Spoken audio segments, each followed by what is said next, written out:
Hola a todos y bienvenidos a nuestro canal. Hoy vamos a sumergirnos en una de las historias más fascinantes y conmovedoras de la Biblia. Una que nos habla de sueños, traición, perdón y un destino increíble. Prepárense para conocer la historia de José y su famosa túnica de colores. Nuestra historia comienza en la antigua tierra de Canaán, en el seno de una familia numerosa. El patriarca Jacob, también conocido como Israel, tenía 12 hijos, pero entre todos ellos había uno que ocupaba un lugar muy especial en su corazón: José.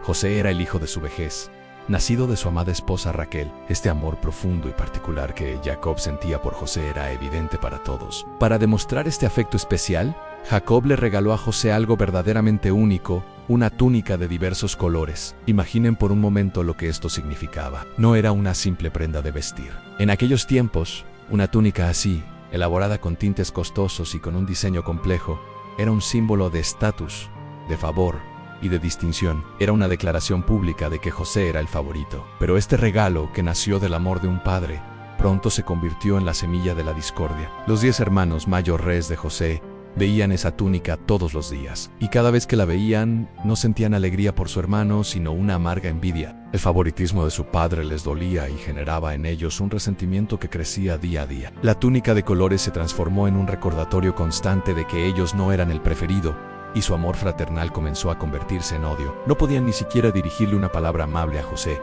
y si la situación ya era tensa, las cosas estaban a punto de empeorar. José, siendo aún muy joven y quizás un poco ingenuo, comenzó a tener sueños muy vívidos y simbólicos, y en lugar de guardárselos, decidió compartirlos con sus hermanos, sin darse cuenta del efecto que tendrían. El primer sueño fue así. José les contó que estaban todos en el campo atando maonojos y trigo. De repente su manojo se levantó y se quedó derecho, mientras que los manojos de sus hermanos se reunieron a su alrededor y se inclinaron ante el suyo. Como pueden imaginar, a sus hermanos no les gustó nada esta historia. La interpretación era obvia. ¿Acaso vas a reinar sobre nosotros? ¿Nos vas a gobernar?, le decían con sarcasmo y enojo. El sueño solo sirvió para avivar las llamas de su odio. Pero no terminó ahí. Poco después, José tuvo otro sueño, aún más grandioso. En este segundo sueño, vio que el sol, la luna y 11 estrellas se postraban ante él. Esta vez, no solo se lo contó a sus hermanos, sino también a su padre. Jacob, aunque también lo reprendió un poco por su arrogancia, se quedó pensando en estas palabras, intuyendo que podrían tener un significado más profundo. Sin embargo, para los hermanos esto fue la gota que colmó el vaso. La imagen del sol, la luna y las estrellas inclinándose ante José confirmaba sus peores temores. Su hermano pequeño se creía destinado a señorear sobre toda la familia. El odio que sentían se transformó en una aversión total. Un día, Jacob decidió enviar a José a buscar a sus hermanos, que estaban lejos de casa, apacentando las ovejas en Siquem. Con la obediencia que lo caracterizaba, José se puso en camino. Fue un viaje largo, y al no encontrarlos allí, siguió buscándolos hasta Dotán. Desde la distancia, los hermanos vieron acercarse a la figura solitaria de su hermano, y al reconocerlo, la envidia y el resentimiento, acumulados durante tanto tiempo, explotaron. «Ahí viene el soñador», se dijeron unos a otros con desprecio, y en ese momento en medio del campo tramaron un plan terrible. «Vamos a matarlo y a echarlo en una cisterna. Luego diremos que una fiera lo devoró, y veremos qué pasa con sus sueños». El odio los había cegado por completo. Sin embargo, Rubén, el hermano más viejo, sintió una punzada de conciencia. No quería que la sangre de su hermano manchara sus manos. Así que les propuso un plan alternativo. «No lo matemos. Mejor arrojémoslo a esta cisterna vacía en el desierto, pero no le pongamos una mano encima». Su intención secreta era volver más tarde, rescatar a José y devolverlo a su padre. Cuando José finalmente llegó, cansado del viaje, sus hermanos no le dieron la bienvenida. Se abalanzaron sobre él, le arrancaron brutalmente su hermosa túnica de colores, la misma que simbolizaba el amor de su padre y el odio de ellos, y lo arrojaron a la cisterna, una fosa oscura y vacía. Imaginen el terror y la confusión de José, traicionado por su propia sangre. Mientras los hermanos se sentaban a comer, indiferentes al destino de José, vieron a lo lejos una caravana de mercaderes ismaelitas que se dirigía a Egipto. Fue entonces cuando Judá, otro de los hermanos, tuvo una idea. ¿Qué ganamos con matar a nuestro hermano y ocultar su muerte? Mejor vendámoslo a estos ismaelitas. Después de todo, es nuestro hermano, nuestra propia carne. La idea les pareció buena. Era una forma de deshacerse de él sin matarlo directamente, y además ganar algo de dinero. Así que, cuando los mercaderes pasaron por allí, sacaron a José de la cisterna, y allí mismo Vendieron a su propio hermano como si fuera una mercancía, por 20 piezas de plata. Los mercaderes se llevaron a José encadenado rumbo a una tierra desconocida en Egipto. José, el hijo amado, el soñador, ahora era un esclavo. Ahora los hermanos tenían que enfrentarse a otro problema. ¿Cómo le explicarían la desaparición de José a su padre Jacob? Su plan fue tan cruel como su acción anterior. Tomaron la túnica de colores, la prueba del crimen, degollaron un cabrito y empaparon la prenda en su sangre. Luego regresaron a casa y le presentaron la túnica ensangrentada a su padre. Con una frialdad escalofriante, le dijeron: «Esto hemos hallado. Mira ahora si es la túnica de tu hijo o no». Jacob la reconoció al instante. El corazón del anciano padre se partió en 1000 pedazos. No había duda en su mente. «Es la túnica de mi hijo», exclamó con una angustia indescriptible. «Una mala bestia lo ha devorado.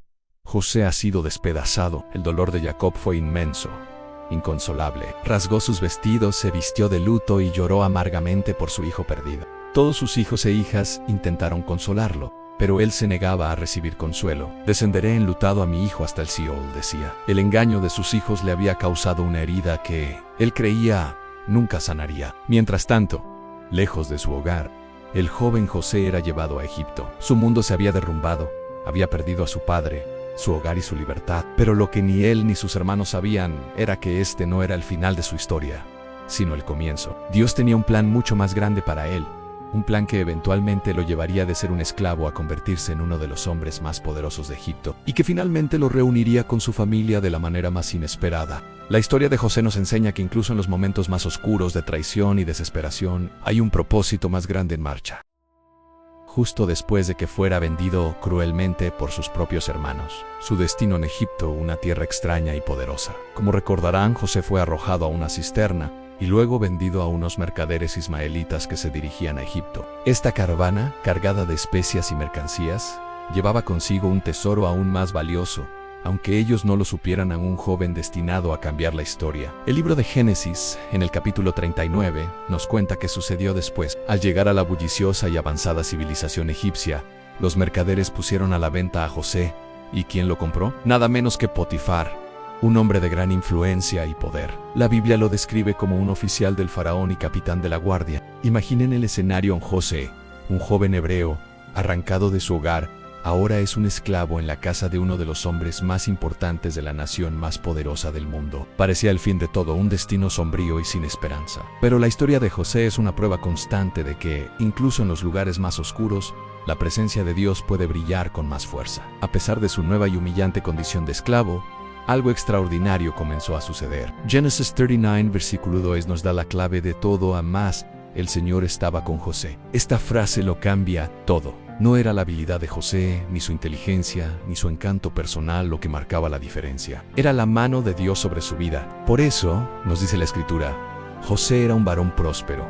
Todo lo que tocaba, todo lo que hacía, florecía. Su amo Potifar no tardó en darse cuenta. No era un hombre que se dejara impresionar fácilmente, acostumbrado a mandar y a ver resultados, pero lo que veía en José era diferente. Notó que no era suerte, sino una bendición tangible. La Biblia dice que Potifar vio que el Señor estaba con él, y que todo lo que él hacía, el Señor lo hacía prosperar en su mano. Esta observación transformó la relación entre amo y esclavo. José encontró gracia a los ojos de Potifar. Rápidamente, pasó de ser un simple esclavo más a convertirse en el siervo personal de Potifar. La confianza de su amo en él creció exponencialmente.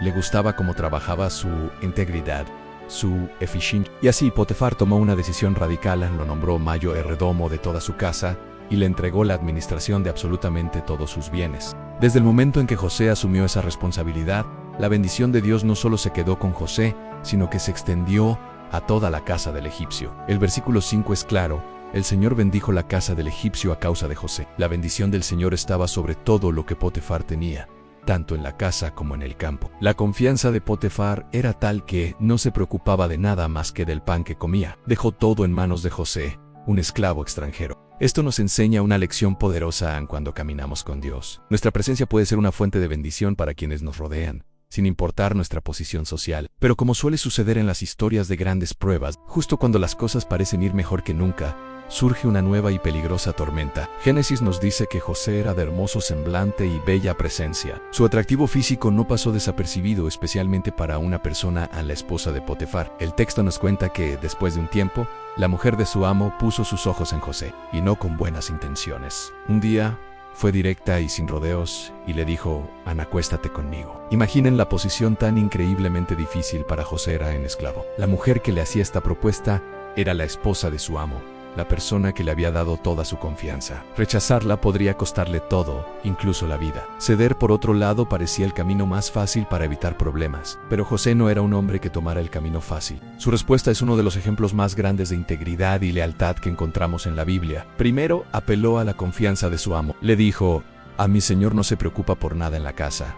Todo lo que tiene lo ha puesto en mis manos. No hay otro mayo ere que yo en esta casa, y ninguna cosa me ha reservado sino a ti, por cuanto tú eres su mujer. Estaba diciendo cómo podría traicionar a alguien que ha confiado tanto en mí. Pero su argumento no se detuvo ahí, fue más profundo. La razón principal de su negativa no era solo la lealtad a Potifar, sino su lealtad a Dios. Concluyó su respuesta con una pregunta poderosa: ¿cómo pues haría yo este grande mal? Y pecaría contra Dios. Para José, el adulterio no era solo una ofensa contra un hombre, sino un pecado directo contra el Dios al que servía. Su temor a Dios era mayor que su temor a las consecuencias humanas. La mujer de Potifar, sin embargo, no aceptó un no por respuesta. La Biblia dice que hablaba a José cada día, insistiendo, presionándolo constantemente, pero José no cedía. No solo la rechazaba con palabras, sino que no quiso acostarse al lado de ella, ni estar con ella. Evitaba activamente la situación de tentación, una lección práctica para todos nosotros. La tensión llegó a su punto crítico un día en particular. José entró en la casa para hacer sus tareas habituales. La casualidad,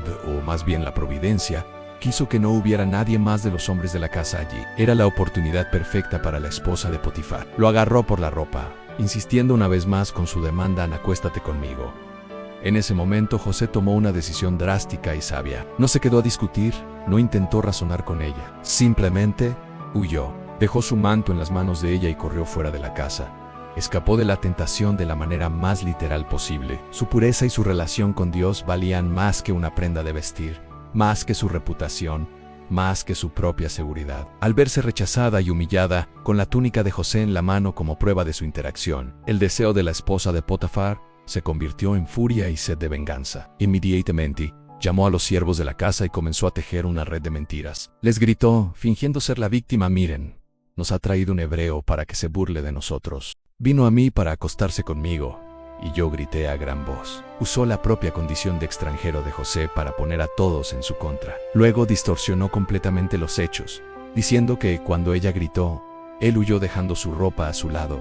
Guardó la túnica de José hasta que su marido llegó a casa. Y a él le contó la misma mentira, pero con un toque aún más manipulador, culpándolo a él indirectamente: en el siervo hebreo que nos trajiste vino a mí para deshonrarme. Cuando Potifar escuchó la historia de su esposa y vio la túnica como supuesta prueba, su reacción fue inmediata y predecible. La Biblia dice que se encendió su furor. La confianza que había depositado en José se hizo añicos en un instante por una calumnia. Sin juicio, sin escuchar la versión de José, Potifar actuó impulsivamente.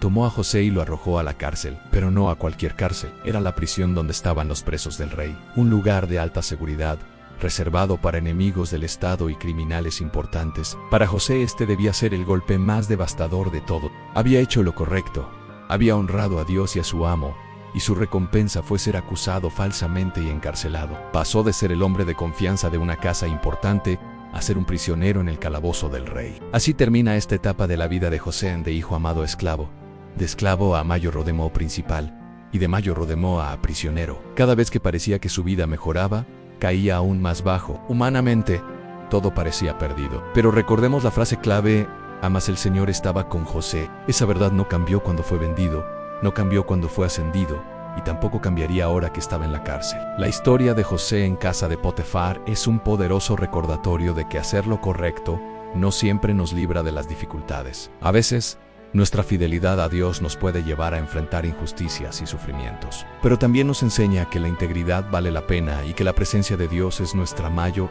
fortaleza, sin importar la circunstancia. José perdió su túnica, su libertad y su reputación, pero nunca perdió su fe ni el favor de Dios. Y como veremos en el próximo capítulo de su vida, la prisión, no sería su final, sino el siguiente peldaño en el increíble plan de Dios para él.